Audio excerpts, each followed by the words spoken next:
সুখে থাকার জন্য না একটা সুইচ অন করতে হয়। সেটা করেছেন কি? এই সুইচটা হচ্ছে কি, আপনি জানতে হবে আপনাকে যে আপনি কিসে ভালো, আপনার বেসিক কোয়ালিফিকেশন কোন দিকে, আপনার কোর কোয়ালিটি কোনটা, কোন কাজটা আপনি ভালো পারেন অন্যদের চেয়ে। তারপরে সেই কাজটা ওই পেন্সিল শার্পনারের মতন শার্পেন করে সেইটাকে আরও কাজে লাগিয়ে নিজেকে উন্নত করার প্রসেসটা শুরু করে দিন।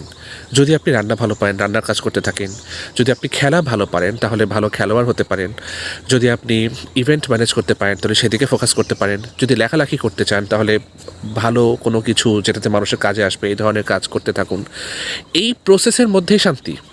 অনেক বড় খেলোয়াড় হবেন, অনেক বড় লেখক হবেন, আপনার অনেক নামডাক হবে, এই আশা না করে এই যে আপনার মাথায় একটা কোয়ালিটি আছে, সেটা দিয়ে যে আপনি কাজ করছেন, এই কাজ করার প্রসেসটার মধ্যেই শান্তি। এটাই হচ্ছে সুইচ অফ হ্যাপিনেস। নিজের বানানো কথাবার্তা আর কি।